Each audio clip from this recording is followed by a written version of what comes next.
Saya mendapat informasi, Kakak Fikri, terkait adanya oknum DPRD provinsi dan DPRD kota itu menerima suap dari mafia BBM. Dalam adendum hukum ada asas yang disebut actori incumbit probatia actori onus probandi.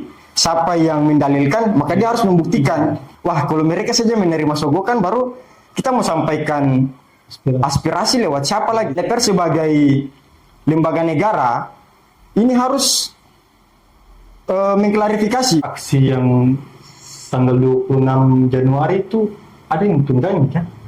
Saya membenarkan bahwa aksi itu ditunggangi. Setelah kita melakukan aksi, kita lihat bahwa dalam kota itu tidak ada antrian. Satu kali kita melangkah ini kita harus betul-betul kawal sampai tuntas. Jangan kita kalah dari mafia. Depo Pertamina itu setiap hari menyalurkan BBM ke seluruh SPBU dan itu tidak pernah mengalami kelangkaan. Yang katanya kota minyak, tapi mengapa selalu terjadi kelangkaan BBM? Mereka tidak jadi aksi karena di siang harinya terjadi pertemuan antara organisasi kepemudaan tersebut yang mau melakukan aksi dengan pihak Pertamina.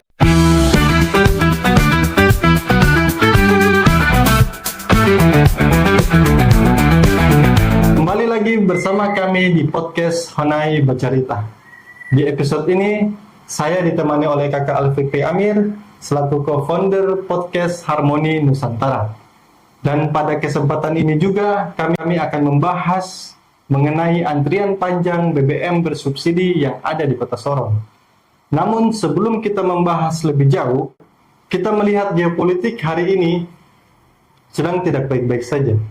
Perang Iran versus Amerika dan Israel mengakibatkan Selat Hormuz ditutup. Yang kita tahu bahwa Selat Hormuz ini merupakan satu-satunya jalur pelayaran kapal pengangkut minyak dari Timur Tengah yang ketika ditutup sangat berdampak pada pendistribusian minyak global. Terkhususnya kita di Indonesia pada pekan kelima perang yang sudah terjadi antara Iran versus Amerika dan Israel, stok BBM kita di Indonesia masih sangat stabil dan tidak ada kenaikan harga BBM. Dan itu sudah dipertegas langsung oleh Menteri SDM Bapak Bahlil. Kita kembali ke topik awal. Kenapa Kota Sorong yang dijuluki Kota Minyak masih terdapat antrian panjang BBM bersubsidi di SPBU Kota Sorong? Ada apa? Saya juga bingung, kenapa kita punya kondisi minyak di Indonesia itu stabil, tapi kita di Kota Sorong yang dijuluki Kota Minyak justru terjadi antrian di sejumlah SPBU. Ya. Dan kalau tidak salah, pada tanggal 26 Januari kemarin itu ada aksi demonstrasi. Kalau Kakak Iki tahu apa yang melatar belakangi aksi itu dan siapa-siapa yang terlibat pada aksi itu? Jadi cerita awalnya itu seperti begini. Iya, Kakak. Saya dihubungi sama ketua asosiasi Supertrack, namanya Bang Sese.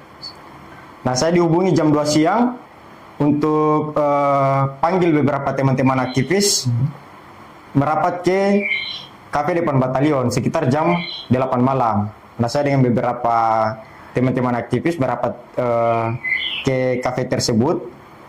Ternyata kita setelah sampai di kafe itu sudah ada ketua asosiasi Supertrack dan beberapa koordinator pangkalan.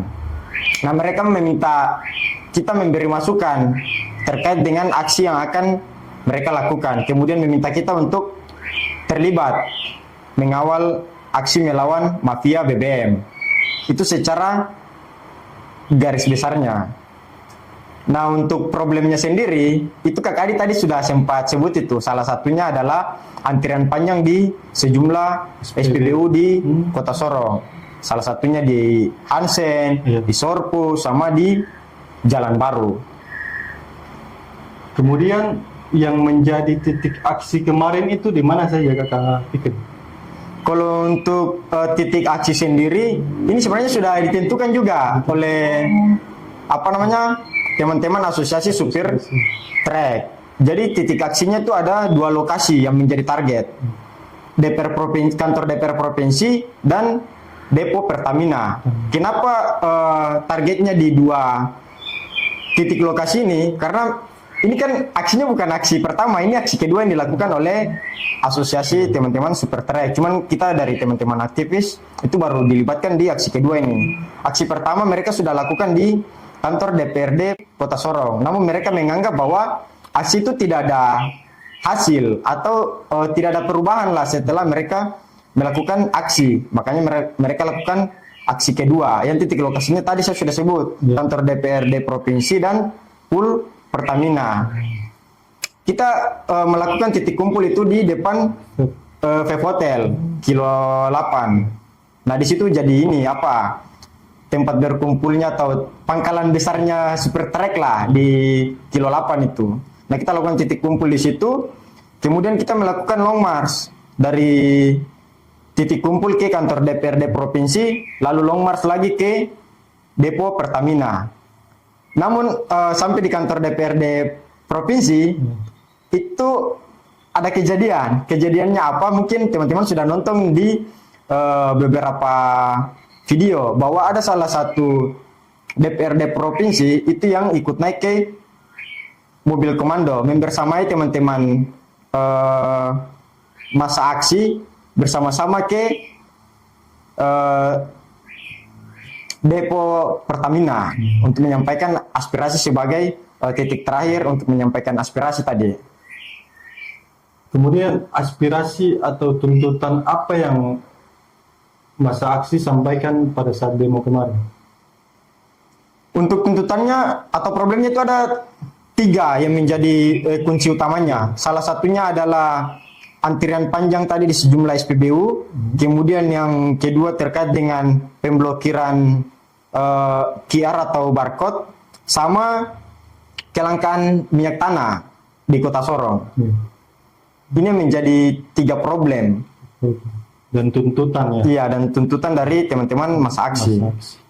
Tapi saya dengar aksi yang tanggal 26 Januari itu ada yang tunggangi kan? Ayo kak, ada yang tunggangi kak? Saya juga baru dengarin. Kalau itu ada yang ada yang tunggangi. Siapa yang tunggangi aksi itu?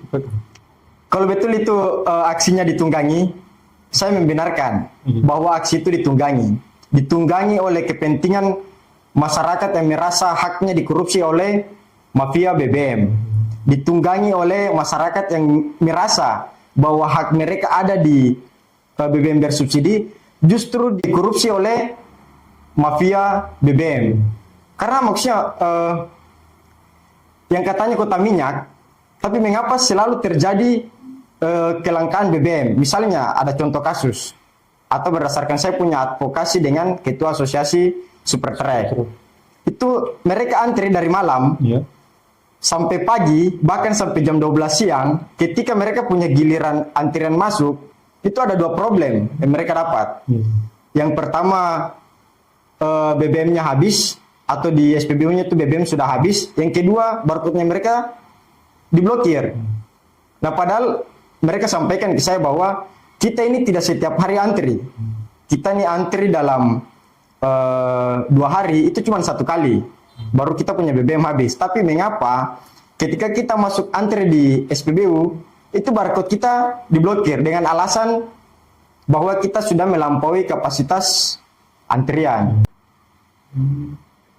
Kemudian dari aksi yang sudah dilakukan oleh teman-teman aktivis dan supir-supir truk, tanggapan dari Pertamina dan DPR apa?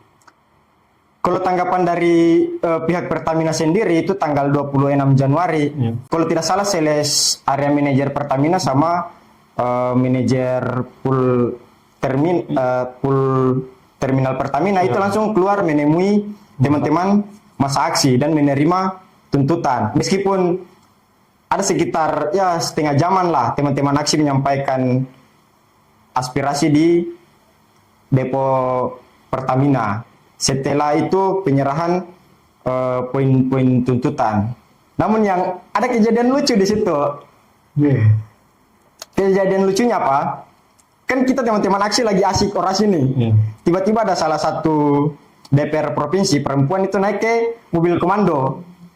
Terjadi perdebatan di atas karena maksudnya teman-teman aksi juga tidak tahu bahwa beliau ini siapa. Iya. Karena bersamaan keluar dari depo Pertamina. Jadi teman-teman aksi berpikir bahwa ini dia siapa, sehingga tidak diberikan kesempatan, namun terjadi perdebatan yang maksudnya itu bagian daripada dinamika lah. Akhirnya diberikan kesempatan untuk menyampaikan aspirasi dan dia memperkenalkan dirinya bahwa dia anggota DPR provinsi yang membidangi migas tadi.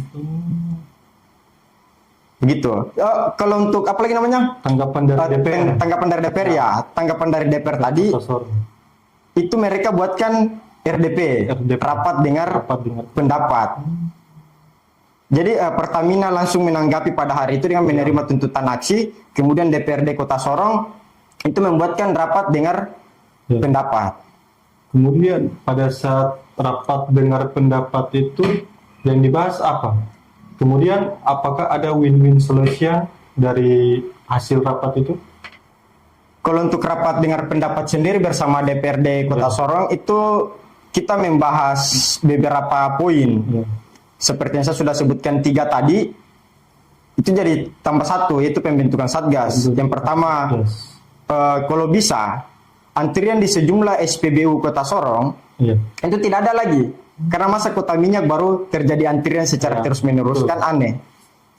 Kemudian yang kedua terkait dengan QR atau apa namanya barcode yang terblokir.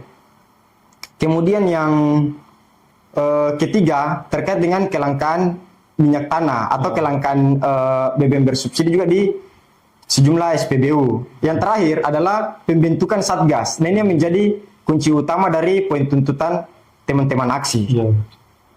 Kenapa pembentukan Satgas itu penting? Karena kita lihat setelah kita melakukan aksi, ada anggota DPR dan Pertamina pun itu langsung turun melakukan pengawasan. Dan kita lihat bahwa dalam kota itu tidak ada antrian. Nah makanya Satgas ini sangat penting untuk dibentuk. Kemudian terkait dengan QR atau barcode, itu juga ditanggapi langsung oleh pihak Pertamina bahwa apabila ada supir trek, supir taksi, supir Hilux yang merasa barcode-nya terblokir, itu bisa langsung ke depo Pertamina untuk melakukan untuk dibantu melakukan registrasi barcode ulang dengan membawa BPKB asli, STNK asli sama kendaraan. Nanti mereka bantu untuk lakukan registrasi barcode tadi. Sama terkait dengan kelangkaan itu langsung dijawab bahwa depo Pertamina itu setiap hari menyalurkan BBM ke seluruh SPBU dan itu tidak pernah tidak pernah mengalami kelangkaan. Namun yang jadi anehnya, kenapa ketika sampai di SPBU itu cepat sekali habis. Cepat sekali habis. Padahal kan seperti penjelasan beberapa super trek tadi, mereka antri itu dalam 2 hari itu cuma 1 kali. Tapi mengapa terjadi kelangkaan di sejumlah SPBU? Ini pasti ada permainan. Nah kita tidak tahu apakah ini sebuah permainan atau memang ada mafia yang coba melakukan pengambilan hak-hak rakyat yang tidak seharusnya. Nah ini kan juga harus ditindaklanjuti dengan pembentukan Satgas tadi. Satgas ini sangat penting karena kita lihat dengan dibentuknya Satgas ini kan bisa rutin dilakukan pengawasan terhadap sejumlah SPBU sehingga kita punya kota ini tidak dikotori lagi dengan antrian panjang. Kota minyak ini masa kota minyak baru orang lihat wah tung saja yang bukan kota minyak baru terantri, sedangkan kami yang kota minyak tinggal antri panjang terus setiap hari dan ini bertahun-tahun bukan karena baru 1 bulan 2 bulan tapi ini bertahun-tahun terjadi terus. Saya mendapat informasi Kakak Fikri terkait adanya oknum DPRD provinsi dan DPRD kota itu menerima suap dari mafia BBM. Informasi itu betul kah tidak? Kalau informasi itu saya juga dapat. Jadi Adinda Koordinator Lapangan, Adinda Manaf, itu langsung share masuk ke dalam Tompu Group. Nah setelah dia share, itu saya langsung teruskan ke DPR yang dimaksud. Setelah saya teruskan ke DPR yang dimaksud, tiba-tiba beliau telepon mengkonfirmasi Ya. bahwa betul ada salah satu oknum mafia BBM yang disebut dalam berita inisial D itu datang ke beliau punya warung. Saya tidak tahu pembicaranya seperti apa, tapi beliau sampaikan bahwa beliau tidak menerima dan membenarkan bahwa oknum mafia inisial D tadi itu menyodorkan amplop coklat dan beliau menolak. Penolakan itu juga disaksikan ada beberapa orang di situ. Beliau sampaikan salah satunya ada seorang pendeta menyaksikan bahwa beliau menolak sogokan tersebut. Beliau sampaikan bawa pulang saja uangnya. Beliau sampaikan begitu. Nah kalau untuk oknum DPRD Kota Sorong sendiri, itu saya konfirmasi ke salah satu anggota DPR. Ya. Beliau sampaikan bahwa untuk sementara masih dalam apa lagi namanya proses mencari tahu juga, dan dalam waktu dekat katanya beliau akan ada RDP supaya barang ini jangan membias. Betul. Karena di internal super truck sendiri barang ini jadi bola liar. Bahkan sampai ada beberapa super truck itu menyampaikan bahwa wah kalau mereka saja menerima sogokan baru kita mau sampaikan aspirasi lewat siapa lagi? Betul. Siapa mau perjuangkan kita punya aspirasi lagi? Kan dalam apa lagi namanya? Dalam pasal 20A Undang-Undang Dasar 1945 itu kan DPR memiliki fungsi dan tugas. Salah satunya fungsi legislasi, fungsi anggaran, fungsi pengawasan, dan tugasnya itu yaitu menyerap aspirasi, menghimpun aspirasi, dan menindaklanjuti. Ya, betul. Nah kan salah satunya kan yang harus ditindaklanjuti pembentukan Satgas tadi. Makanya ini kan harus betul-betul yang masuk dalam Satgas itu harus bersih dari sogokan mafia. Karena kita tahu bahwa apabila seseorang tidak bersih dan masuk dalam Satgas tadi, ini kan percuma kita bentuk Satgas. Dan DPR sebagai lembaga negara ini harus mengklarifikasi. Karena bagaimanapun jika ini tidak diklarifikasi akan terus menjadi bola liar dan menjadi citra buruk untuk DPRD Kota Sorong sendiri. Ya. Dan ini harus dipanggil. Maksudnya mengeluarkan statement itu harus dipanggil. Karena dalam adegium hukum itu kan ada asas yang disebut actori incumbit probatia actori onus probandi. Siapa yang mendalilkan maka dia harus membuktikan. Nah apabila oknum-oknum ini betul-betul menerima sogokan, ini harus dipanggil, diklarifikasi. Ya, dibuktikan. Supaya iya harus dibuktikan. Yang bersangkutan harus membuktikan bahwa betul-betul dia tidak menerima sogokan, dan apabila oknum mafia BBM ini betul-betul memberikan ke oknum DPR, dia juga harus membuktikan. Ya, betul.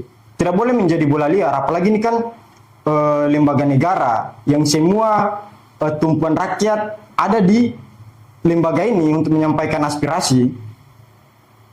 Betul. Jadi DPR ini mereka harus cepat dan tegas untuk membuat RDP ini agar semua keluh kesah yang menjadi bola liar di masyarakat itu harus segera diselesaikan dalam RDP itu kan? Iya betul. Jika memang tidak melakukan RDP, Ya. minimal ada statement, klarifikasi dari Ketua DPRD Ya. Kota Sorong. Entah barang ini betul atau tidak, Ya. itu minimal ada statement. Tapi sejauh ini belum ada penyampaian, baik itu dari DPRD provinsi maupun DPRD kota. Kan sampai sekarang masih jadi bola liar nih. Bahkan di internal asosiasi super track, Ya. ini mereka saling tidak percaya begitu. Karena melihat berita yang naik Ya. bahwa oknum DPRD Kota Sorong menerima sogokan. Jadi ini harus betul-betul diklarifikasi. Betul. Bagaimana kita memberantas mafia minyak dalam kota, sedangkan kita punya DPR sendiri menerima suap dari mafia. Betul-betul harus klarifikasi. Harus diklarifikasi. Bahaya ini. Oke, Kakak Iki, kita lanjut ke pertanyaan berikut. Itu saya mendapat informasi H-2 sebelum Lebaran pada tanggal 17 Februari itu ada surat yang masuk di Polres itu dari organisasi kepemudaan. itu akan melakukan aksi demonstrasi pemberantasan mafia BBM. Apakah aksi itu teman-teman dari aktivis dan supir truk itu yang menginisiasi aksi tersebut? Kalau untuk aksi itu murni kami tidak tahu aksi itu. Mungkin organisasi lain yang ingin juga memberantas mafia BBM. Iya. Namun yang anehnya surat yang masuk dalam Polres itu aksi, tujuannya aksi. Betul. Tetapi saya dapat konfirmasi malam itu mereka tidak jadi aksi. Karena di siang harinya terjadi pertemuan antara organisasi kepemudaan Tersebut. yang mau melakukan aksi dengan pihak Pertamina. Entah apa yang dibicarakan, saya juga tidak paham. Tidak paham. Tapi intinya kami tidak tahu menahu terkait dengan surat aksi tersebut. Iya. Dan kalaupun teman-teman organisasi kepemudaan ini ingin sama-sama memberantas mafia BBM di Kota Sorong, mari tuh sama-sama bersatu melakukan pengawasan. Karena kita juga dari aliansi aktivis, asosiasi super track tidak menutup ruang untuk teman-teman yang ingin bergabung memberantas mafia BBM. Karena ini menyangkut kepentingan orang banyak. Bukan kepentingan saya secara pribadi, bukan kepentingan ketua asosiasi super track, tapi ini kepentingan masyarakat banyak di Kota Sorong. Makanya kita harus sama-sama melawan mafia BBM. Betul. Oke, Kakak Fikri, kita sudah sampai di penghujung podcast Honai Bacarita ini. Kira-kira rencana tindak lanjut dari teman-teman aktivis dan supir truk Papua Barat Daya ini ketika pembentukan Satgas dan masih terdapat antrian panjang di sejumlah SPBU di Kota Sorong. Apakah ada rencana tindak lanjut yang dilakukan? Kalau untuk rencana tindak lanjut, 2 hari setelah Lebaran, Ya. saya bersilaturahmi ke Ketua Asosiasi Super Track. Nah, beliau menyampaikan bahwa jika tidak ada tanggapan terkait dengan pembentukan Satgas dan masih terjadi antrian di sejumlah SPBU, itu kita akan melakukan aksi yang lebih besar daripada kemarin. Karena bagaimanapun, satu kali kita melangkah ini kita harus betul-betul kawal sampai tuntas. Jangan kita kalah dari mafia. Betul. Beliau sampaikan seperti begitu. Dan kita juga dari aktivis akan tetap mensupport. Kemudian dari perbincangan kita dari tadi ini Kakak, harapannya apa untuk ke depan untuk pemberantasan mafia BBM ini? Kalau harapan dari saya sendiri, kalau bisa DPRD Kota Sorong itu segera mengklarifikasi terkait dengan pemberitaan tadi, terkait dengan oknum DPRD Provinsi dan DPRD Kota yang menerima sogokan dari mafia. Kemudian yang kedua, kalau bisa rencana pembentukan Satgas itu segera ditindaklanjuti. Lanjut. Supaya teman-teman super track jangan lagi melakukan aksi lah yang besar-besaran. yang besar-besaran, karena maksudnya kan kita malu lah dengan kota-kota lain. Makanya kita sebagai julukan kota minyak tapi masih terjadi antrian di sejumlah SPBU. Betul, betul. Jadi kalau bisa segera ditindaklanjuti Satgas sama mengklarifikasi terkait dengan pemberitaan. Oke, siap. Terima kasih atas waktunya, Kakak Fikri. Terima kasih atas penjelasan yang sudah berikan. Semoga kita dapat bertemu di podcast berikut. Terima kasih. Untuk teman-teman semua, jangan lupa follow media sosial Honai agar tidak tertinggal isu-isu menarik di Papua Barat Daya. Mengkritik dengan data, Menginspirasi lewat aksi.